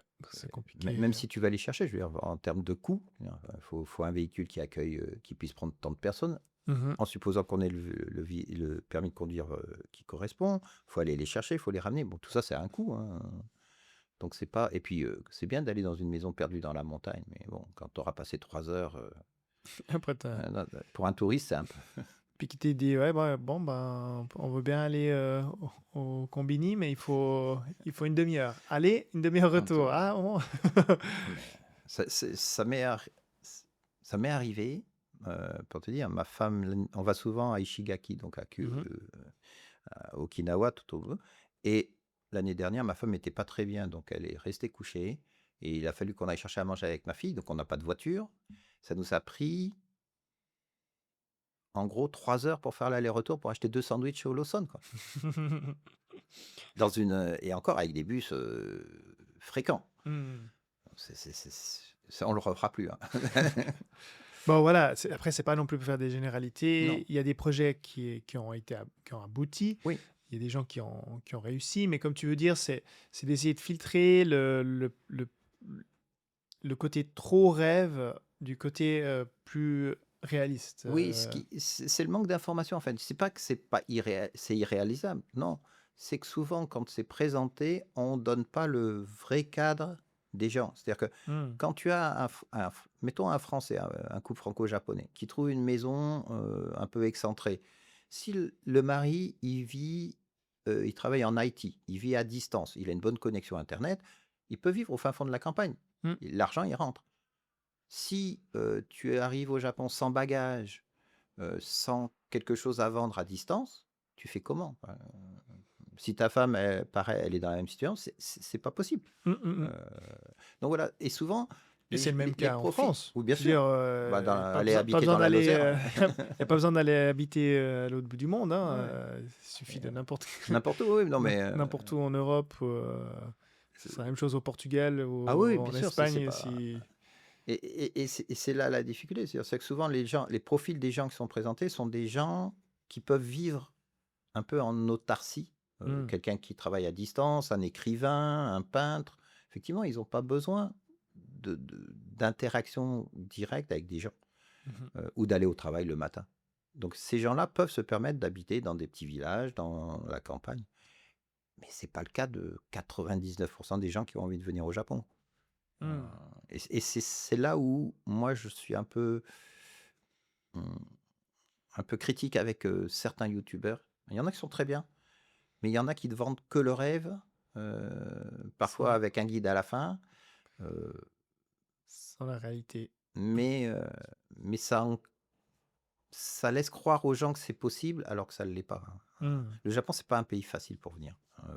Ah non, bah pour moi, pourquoi j'ai fait ce podcast, c'est parce que pour moi, des personnes comme toi, on a tous été assez fous pour venir habiter ici à l'autre bout du monde. Et du coup, ça crée toujours des histoires pour moi intéressantes et incroyables parce que je dirais qu'une langue aussi complexe dans un pays aussi éloigné culturellement, ouais, éloigné et pas éloigné en même temps, c'est ça qui est Ouais. assez paradoxal. Ça peut que créer des histoires Ouais. intéressantes. Après je pense qu'il y a la ténacité, il y a la chance, Hmm. il y a surtout à l'époque où moi je suis venu. Je suis pas un cas unique, hein, il y a plein de Français qui sont là depuis 30, 40 ans. Mais je pense qu'il y a vraiment, quand on est resté à cette époque-là, soit avec un bagage, euh, Mhm. ce qui n'était pas mon cas, soit effectivement avec une certaine dose Ténacité. d'inconscience, ténacité, peut-être un petit peu de chance ou de destinée pour être resté ici, parce que moi, à un moment donné, j'ai failli rentrer en France, hein. Hmm. Et puis, non, quoi qu'il arrive, je veux rester ici. Et ben, je peux pas passer par la porte, je passe par la fenêtre. Donc, j'ai pas pu avoir mon visa de travail, j'ai pris un visa culturel. Du visa culturel, j'avais pas le droit de travailler à l'époque, ils étaient stricts. Hmm. Euh, bon, il a fallu trouver autre chose. Voilà, donc c'est l'enchaînement aussi des choses qui font qu'on a réussi. Depuis, le visa vacances-travail est apparu. Le visa culturel, ils autorisent. C'est pas systématique, faut pas non plus tout miser dessus. Rappelle-nous peut-être pour ceux que ça intéresse, parce que c'est vrai que toi, du coup, tu es spécialiste Oui, un moi, peu c'est c'est là-dedans. Parce que moi, j'ai encore peu de peine à comprendre tous ces visas, même ça. si petit à petit, en faisant des épisodes, je les Alors, comprends. dans les grands types de visas, le premier, c'est le visa d'étudiant. Donc, tu Mhm. t'inscris dans une école de japonais. Tu peux faire que 2 ans dans ta vie. Tu as droit à 24 mois de scolarité. Et donc, pendant ces 24 mois, tu es étudiant. Tu as le droit de travailler en gros 28 heures par semaine. Et tu dois aller dans une école de japonais. Est-ce que le visa d'étudiant d'architecture, il est aussi limité à ces 2 ans? Non. Alors, Ça, là, tu parles c'est d'école école de de langue. langue. Donc, Puis, après tes 2 ans d'école de langue, tu peux aller dans une école d'architecture, une école et là, c'est limité professionnelle, au etc. temps. Et là, tu n'as pas de limite. Ok, Donc, si tu rentres, tu passes tes 2 ans de japonais, tu rentres en première année de licence, tu peux aller jusqu'au doctorat, il n'y a pas de ok, souci. ok. Euh, Par contre, l'école de japonais, t'as un quota, pas un quota, disons que tu as 24 mois de crédit. Si tu viens 3 mois et puis que tu rentres en France, bah, ça décompte. C'est pas, ça remet pas le compteur à zéro. Ok, ok. Avec un visa étudiant, hein, tu viens en touriste, ça compte pas. Après, tu as le visa culturel, qui lui est un visa. euh, Jamais trop compris ce visa culturel, ce qu'il voulait vraiment dire. En fait, c'est un visa qui te permet d'acquérir des connaissances sur la culture au sens très large. C'est-à-dire que l'immigration peut mettre un peu tout, n'importe. Ça peut être fabriquer des meubles en bois japonais, l'ikebana, le kyudo, Mhm. tout ce qui est arts martiaux, bien sûr. Euh, donc là-dedans, ils peuvent mettre un peu tout et n'importe quoi, sachant que ça. T'as le droit d'être payé ou Non. pas? C'est ça. Normalement, tu dois pouvoir subvenir à tes besoins quand tu es en visa culturel. Alors si par exemple comme moi, quand tu fais du kyudo, normalement il te faut au moins 5-6 ans de pratique avant d'arriver à un niveau de professeur. Il faut avoir des parents riches. Ok. Et donc effectivement, maintenant tu peux demander une dérogation, mais c'est beaucoup plus encadré que le Hmm. visa étudiant. Tu peux, mais faut dire où, quand, comment. T'as le droit de faire un baito, mais voilà, sourcer. C'est ouais. C'est vraiment contrôlé parce que c'est pas fait pour contourner le visa de travail en fait. Donc Hmm. ils font attention à ça. Et après, donc, tu as les différents types de visas de travail qui existent. Rappelle-nous un petit peu. Donc, Alors, en fait, pour le visa de travail, il y a tout un tas de classifications et je ne les connais pas de mémoire toutes, mais tu as pour tous les gens qui ont bac plus 3, on va dire. ok. Et là, bon, après, tu demandes à être sponsorisé, et en général, ça va. Et pour les gens qui sont, par exemple, qui ont des CAP, des BEP, etc., il y a 3 ans, il me semble, 3-4 Donc, ans, moins élevé au moins niveau élevé, qui est d'études avant le moins bac, on va dire, avant le bac. ou juste, Mhm. juste le bac. Euh, le Japon a mis en place toute une série de visas de main-d'œuvre. Donc, c'est ce que. Là où il y a, là où il y a du besoin. Du besoin. Donc, en fait, c'est en français, je crois qu'on dit SSW, Ok. Specify Skill Worker, quelque Ouais, chose comme ça. Le japonais, c'est Tokutegino.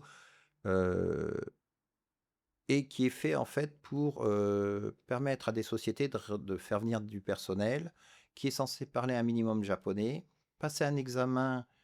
Alors, le N4 en japonais normal, parce que toi et moi, on peut passer, plus un niveau de japonais spécifique au métier qu'ils veulent occuper. Ok.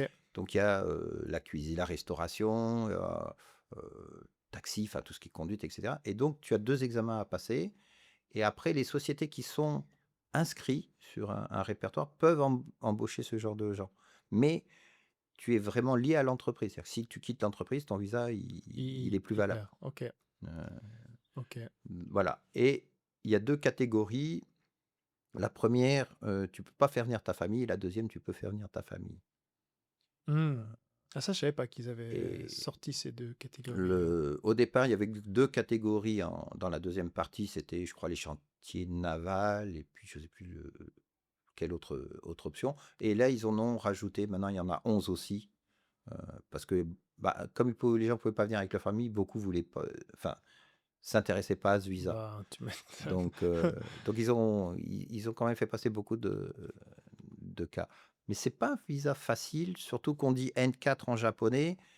Mais à mon avis, il faut au moins le N3 parce que tu peux pas apprendre le N4 et en même temps assimiler à la masse de vocabulaire à côté.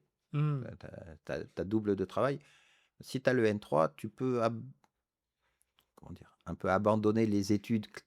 Mais surtout, ce qu'ils ont fait, c'est que tu dois avoir ce niveau-là pour travailler. Oui, Donc, c'est pas quelque chose que tu peux hacker. Toi, il y aurait une autre. Enfin, je suis étonné qu'ils aient pas fait une solution un peu plus facile, dans le sens, je t'engage, tu vas progresser ces premières 2 ans, et là, tu fais le. Tu vois ce que je veux dire? ouais. Non, parce qu'en fait, Il veut limiter. ça n'a pas été conçu pour les Européens. C'est un système qui a été conçu pour Asiatique. les Asiatiques, Sud-Est Asie, où les examens peuvent se préparer et se passer Ah. dans ces pays. Donc, les gens sur place, et après, il y a des sociétés qui sont spécialisées, qui font venir sous ces visas-là des travailleurs. Hmm. Le problème des Européens, c'est qu'on n'a pas ce type d'examen en France. Donc pour le passer, il faut venir au Japon. Mhm. Pour venir au Japon, il faut faire 12 années d'études. Mais si tu as fait un BEP, tu n'as pas 12 années d'études. Mhm. Donc comment tu fais pour venir au Japon, préparer un examen de main-d'œuvre dont tu as un diplôme, alors qu'on te demande d'avoir un diplôme universitaire. Enfin, j'exagère Hmm. un peu le trait, mais dans leur réflexion, il y a un moment donné, il Il y a un y a truc quelque chose qui. qui va pas. Euh, Et du coup, par exemple, je prends un exemple de mon cas. Il y a quelqu'un qui est un architecte avec qui j'aimerais travailler, qui souhaiterait venir travailler avec moi ici. Quel type de visa il faudrait que je fasse? C'est possible ou pas? Si tu es une société et que tu peux l'embaucher en tant qu'employé, c'est pas impossible. Après, pourquoi tu veux lui et pas un japonais? Bah, Mais par exemple, parce que je travaille qu'avec des sociétés étrangères, ce qui est mon cas oui, aujourd'hui, oui, non, mais hein, voilà, donc tu travailles avec sociétés étrangères, il connaît des techniques américaines qui sont pas connues au Japon. Enfin, voilà, voilà. ça après, tu racontes une jolie histoire crédible pour l'immigration, ça peut passer. Heu, soit tu as pas de société et là, effectivement, Non, donc j'ai vraiment plutôt le schéma société. société, Donc, dans ce cas-là, simplement, bah, il faut que tu remplis un dossier pour demander, à l'immigration un COE, de visa de travail. Donc ils doivent tu passer le N4, du coup, dans non, ce système-là? à ma connaissance actuellement, tu peux très bien embaucher un étranger qui parle pas du tout japonais, du moment que tu fournis, les informations nécessaires à Ok. l'immigration, qu'il a un niveau, donc s'il est architecte, bon, il a au moins un niveau bac plus 5, je pense, quelque chose comme Mhm. ça. Donc là, en général, le système du Japon, contrairement à la France, c'est que c'est des points, Ah, j'ai de ce que entendu j'ai parler de compris. ça. Donc, en fonction du diplôme, en fonction que tu es marié, tu pas marié, tu as des enfants, etc., ils te donnent des points. En fonction du nombre de points que tu as le droit d'avoir un visa étudiant, un visa de travail, un visa d'époux, un visa permanent, etc. Tout ça, ça va fonctionner, ça fonctionne Mhm. sur ce mode de calcul. Alors qu'en France, je parlais avec quelqu'un justement, qui a travaillé dans des services d'immigration, et qui me disait, en France, c'est plus une appréciation. On regarde ton dossier et on dit oui, lui, il peut venir, ou pas. Au Japon, ils ont un côté plus mathématique, Mhm. de la Donc, gestion du des truc. points. Il y a un autre. Donc, on a vu, bon, visa travail. Est-ce qu'il y en a? Bon, il y a le visa vacances qu'on connaît, Voilà, visa PVT, vacances-travail, qui qui est une année ou qui est 18 un an. Je mois. crois que ça va peut-être passer à 2 ans. J'ai pas confirmé l'information, mais il me semble que je l'ai vu passer, qu'il y avait un accord peut-être pour Et faire là, pour 2 ans. rappel, on a le droit de travailler On a le droit de à certaines conditions. Je travailler. crois pas dans le monde de la nuit, parce qu'ils veulent éviter. Oui, je crois que, bah, en général, oui. PVT, je sais pas, mais probablement. Et les étudiants, c'est clair, c'est non. Euh, Bah, tout ce qui est monde de la nuit, tout ce qui est un peu potentiellement rattaché à des sujets illégaux. Mais un PVT pourrait venir, ouais, pourrait venir travailler avec moi, par Ouais, exemple, il peut aussi, ouais. sans problème. Euh, le seul conseil, moi, que je donne aux gens en PVT, c'est d'avoir une vision à long terme. Si tu as 30 ans, Mhm, viens en PVT, parce que dans 6 mois, tu peux plus. mhm. Si tu as 20 ans, ça vaut peut-être le coup de réfléchir et de venir d'abord faire 2 ans d'étudiant, puis de venir en PVT pour pouvoir ensuite trouver du travail. De pas griller Voilà, ta parce que cartouche. c'est exactement. C'est un coup que tu peux utiliser, une carte, tu peux jouer qu'une fois. Une fois que tu l'as joué, c'est fini. Si tu la joues au mauvais timing, ça peut être dommage. Surtout Hmm, si tu commences par le PVT pour ensuite faire un visa étudiant. Dans les deux cas, tu dépenses l'argent, mhm. euh, et tu perds une chance d'avoir plus de temps avec des compétences pour trouver du travail. Compris, Donc compris. voilà. Ça, Donc c'est ça, un c'est le. bon conseil à donner. Est-ce qu'il y en c'est- a un qu'on n'aurait pas couvert? Ah bah, Bon, et famille, ça c'est. oui, le visa Marie. Mais bon, ça, malheureusement, Il faut trouver une femme faut trouver japonaise une ou femme, un ça. mari japonais. Après, si, il y a un conseil que je donnerais là, sur ce visa, c'est de ne pas se marier pour le visa. Ça peut paraître un peu Ah, bête, mais c'est vrai que, euh, en tous les cas, faut pas que ça soit le, motif. le motif Mhm, principal de se marier. Si comme moi, par exemple, avec ma femme, on était ensemble depuis plusieurs années, on n'était pas fan du mariage, peut-être côté écolo, enfin générationnel peut-être, mais mhm. euh, mais on s'est marié pour mettre les choses en forme, mais ça changeait rien pour nous. Mais se marier juste pour rester, Ouais, là c'est c'est jamais. dangereux. C'est dangereux au cas où il y a des enfants. Je veux dire, Mhm. t'es marié à une japonaise, tu te disputes, tu divorces, c'est une vie d'adulte, tu gères. Si tu as un enfant et que le divorce se passe mal, euh, et là il faudrait faire une émission pour ça, mais le problème des gardes d'enfants, c'est un Ah, sujet ici, critique ouais. au niveau international. Et effectivement, Et ici, il est c'est d'autant plus problématique prob- que dans certains autres pays, hein. oui, oui, oui, je caricature toujours un peu ce que je dis, mais disons que tu divorces, ta femme peut se débrouiller pour que tu existes même plus, Hmm. d'un point de vue document, quasiment, si elle se remarie, à force. Là. Donc c'est compliqué, il faut. Et Ouais, t'as ou alors moins, ce que faut. j'ai compris, après, je sais pas, je suis jamais allé plus loin, puis de nouveau, c'est des vidéos et des choses qu'on voit ou qu'on Ouais, lit, ouais. mais dans les reportages que j'ai vus, effectivement, ici, il y a encore moins de protection, surtout auprès des pères.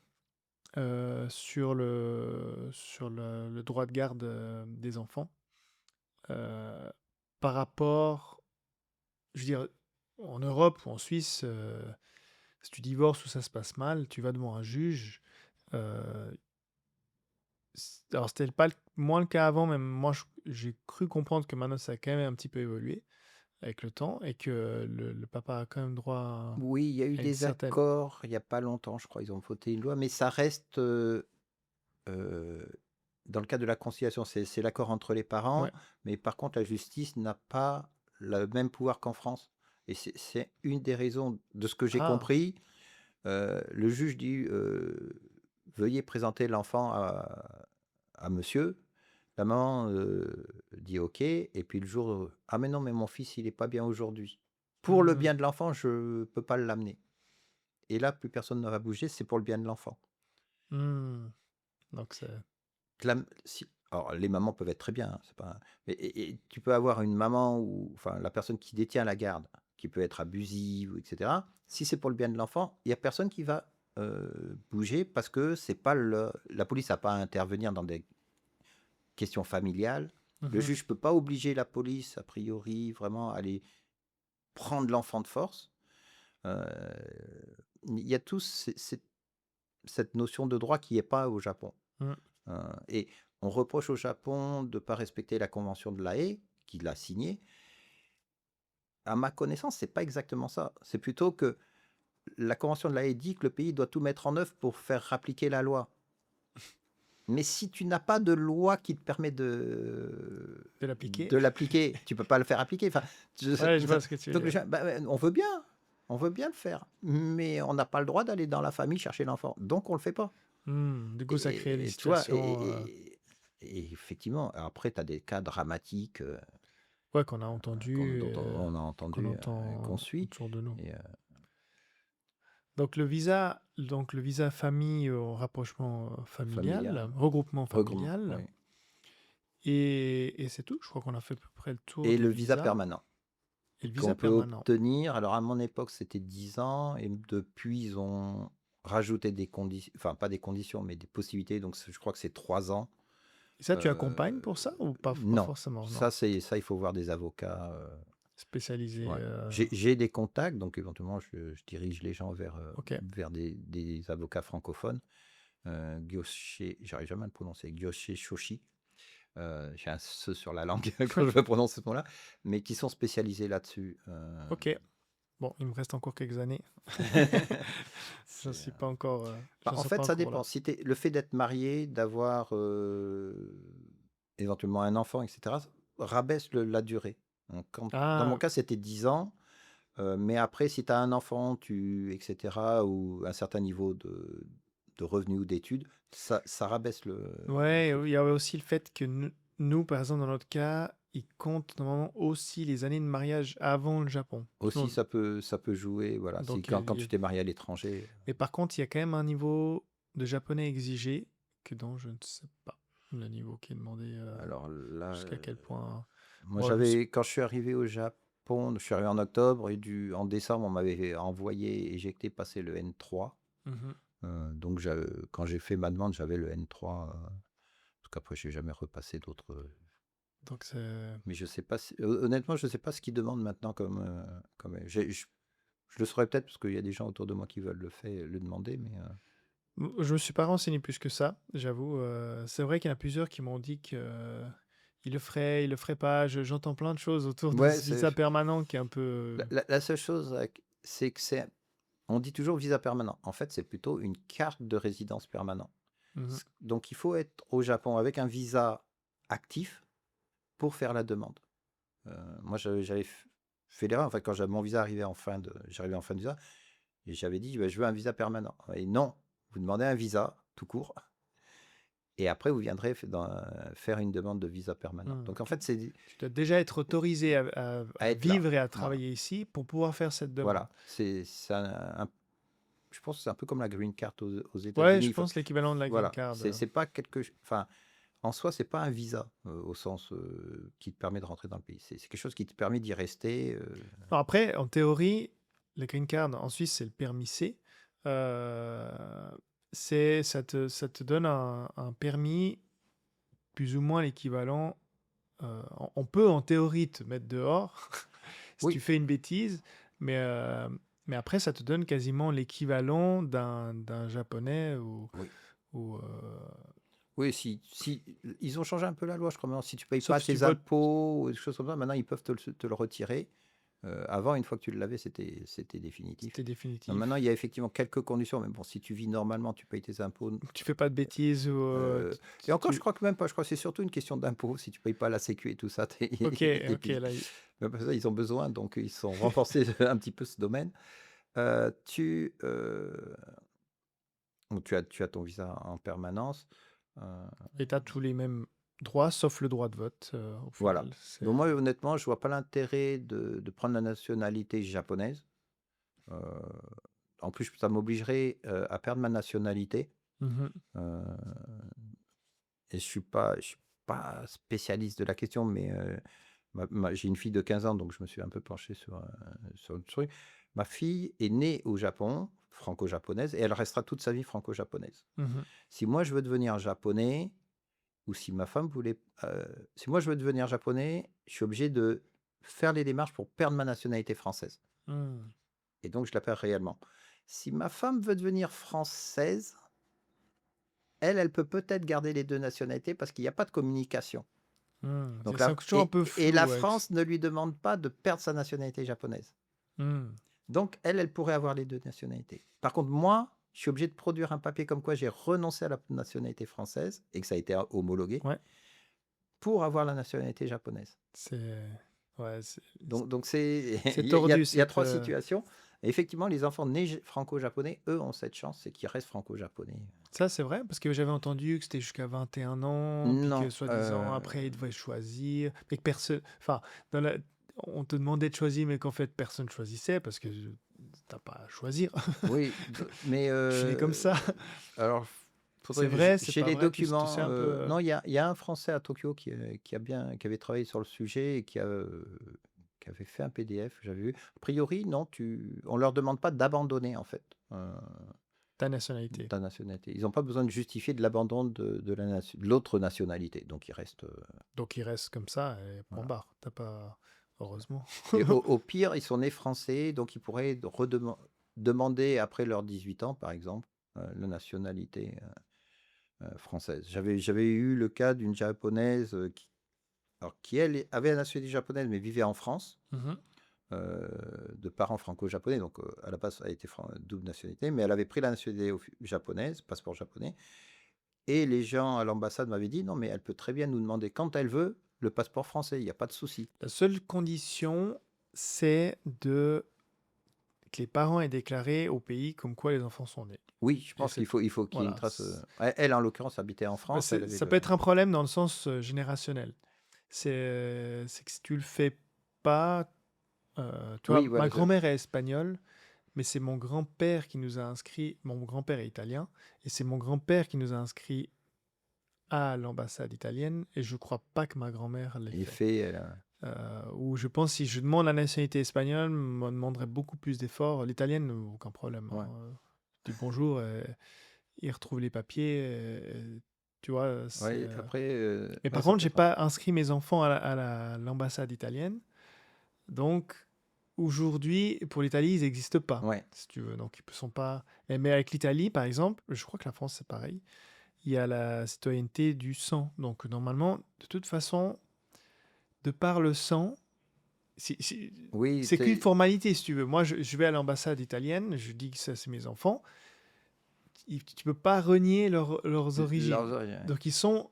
Si on va jusqu'au bout et ils ont le passeport italien, il n'y a pas. Il n'y a pas Il y a aucune contrainte parce que j'ai marié une japonaise ou quoi que ce soit, tu vois. Je suis Oui, c'est pas le droit du sang et le droit du sol qui. voilà, je suis suisse-italien. Bon, on a fait le passeport suisse, pas l'italien, mais il n'y a aucune raison que je puisse pas le faire, tu vois. Ah, disons, moi, j'aurais tendance à dire aux gens, quand c'est possible, de le faire, même pour franco-japonais.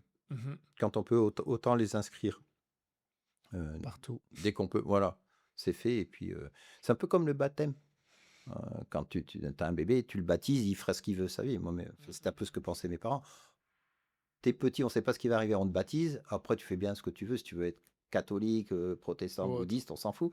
Mais au moins, c'est C'est fait. fait.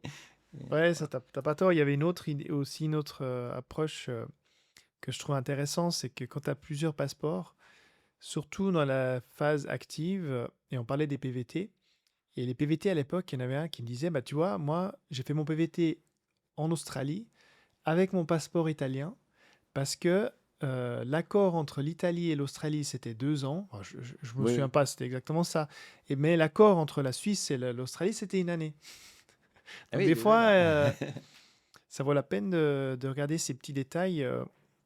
Et ça ne m'étonnerait pas qu'avec le Japon ou avec d'autres pays comme ça, il peut y avoir aussi Il ces peut y avoir ça, nuances. ouais. Je crois que le Canada, c'est 2 ans. Mais il me semble que oui, il y a ce type de. Voilà, bien se renseigner aussi sur vos nationalités, suivant le pays où vous rentrez et les impacts que Ouais, peut y avoir entre ces pays. ouais. Et Ouais. puis, puisqu'on parle des visas et autres, s'inscrire dans les consulats ou les ambassades dont on fait Mhm. partie. Donc, toi, je dirais La Suisse et Suisse, ouais. italien. Pour les francophones, enfin pour les Français, s'inscrire dès qu'on est arrivé à l'ambassade. Ça paraît bête, mais bon, mis à part des avantages personnels, je veux dire, tu as besoin de refaire ton passeport ou autre, ça permet aussi, et ça je trouve que, bon, c'est pas très, on le dit pas souvent, mais le fait que les gens soient inscrits au consulat fait qu'on dit, bah voilà, il y a 10 000, 12 000, 15 000 Français au Japon. Mhm. Ça veut dire que pour l'administration française, la communauté est petite, moyenne, grosse, et qui vont, suivant les cas, donner des moyens.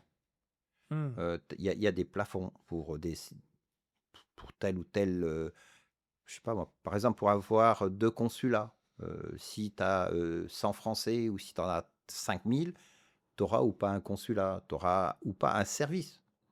Et donc, Mhm. le fait d'avoir des gens qui ne sont pas inscrits mais qui sont résidents, d'un point de vue personnel, souvent ça change pas grand-chose, mais à terme, au niveau de la communauté, et même à un moment donné pour soi, ça joue. C'est un peu comme les assurances, tant que tu n'en as pas besoin, tu dis ça sert à rien, puis le jour où T'as tu en besoin. as besoin, tu es bien content de l'avoir. Bah, c'est un petit peu ça aussi, le fait de s'inscrire au consulat. Euh, Ça peut. Souvent, c'est un message qui passe mal. Euh, D'abord, c'est pas sexy, c'est difficile à faire passer, mais je pense que c'est un petit peu important. Et là, contrairement à la Belgique, en France, enfin, t'es pas obligé de voter. euh, donc, t'es pas obligé de t'inscrire au consulat aussi. Mhm. Moi, je pense que normalement, quand tu déménages, tu dois t'inscrire à la mairie. Euh, Ça me paraîtrait pas normal de dire aux gens, vous déménagez à l'étranger, vous devez être inscrit au consulat. Euh, Bah, c'est d'autant plus. Bah, tu vois, l'italien, moi, je l'ai pas fait. Mais c'est vrai que le Suisse, il te l'oblige, hein, parce que de toute façon, quand tu quittes ta mairie, ta commune, je dis moi je pars à ouais, l'étranger, ils te demandent l'inscription à l'ambassade. à l'ambassade ou dans le pays ou l'adresse dans laquelle. De toute façon, les impôts, ils t'oublient pas, Oui, non mais ça, les impôts, ils n'oublient jamais personne. Mais, et Les impôts, puis, ils veulent savoir où tu arrives, hein. ouais. Et puis même, par exemple, bon, surtout dans un pays comme le Japon où il y a des tremblements de terre, le fait d'être inscrit à l'ambassade, ça veut dire aussi que les îlotiers, la France a la chance d'avoir un réseau de volontaires qui couvre dans chaque pays un peu Mhm. toutes les régions, euh, et que les îlotiers, dans la mesure où ils peuvent le faire, peuvent, ayant connaissance de qui et où, aller voir si tout va bien ou faire passer des messages. Bon, quand il y a eu Fukushima, j'étais îlotier, je distribuais des pastilles d'iode. Il y Mhm. avait plus de 2, 3 endroits pour le faire. Et la France avait mis en place une distribution de pastilles d'iode. Euh, et donc voilà. Et ça, c'était par le biais des îlotiers que ça avait été fait. Donc c'est important parce que si on ne sait pas que les gens sont au Japon, on ne peut pas aller voir s'ils vont bien. Ouais, c'est vrai que c'est intéressant et ça dépend aussi des pays. C'est vrai qu'en cas de catastrophe, c'est quand on est inscrit qu'on sait qu'on est là, et quand on sait qu'on est là, c'est là qu'on peut avoir de l'aide. Voilà. Et puis inversement, tu es, par exemple, bon, tu es français, tu es ici, il arrive un tremblement de terre, tu as de la famille en France. Si le tremblement de terre a été très important, il n'y a plus de communication. Mm. Donc la famille va se retourner vers les lignes du ministère des Affaires étrangères. Et par le biais de ce téléphone satellite de l'ambassade, du consulat, etc., on peut faire remonter des informations. Donc on peut dire, bah voilà, monsieur un tel, ils sont bien, il n'y a pas de problème. Parce que les îlotiers vont faire le relais, vont pouvoir aller à la Mm. chasse aux informations. Si on ne sait pas que tu es là, on ne peut pas aller voir et on ne peut pas faire remonter l'information. Donc, même si en France, il y a un numéro spécial pour avoir des infos, il faut quand même qu'à un moment donné, elles soient vérifiées sur le terrain. Ok. Voilà. Ah, c'est intéressant. Je connaissais pas cette. Et la France est, je crois, le seul pays qui a cette chance-là, d'avoir ce réseau local. Dans les autres, j'ai pas souvenir d'avoir Voilà. entendu, en tout cas francophone, Ouais. Non, je crois que c'est ce une système. spécialité française. Et c'est bon. Alors, les gens parfois disent ouais, les îlotiers ils me contactent pas, on n'a pas de nouvelles.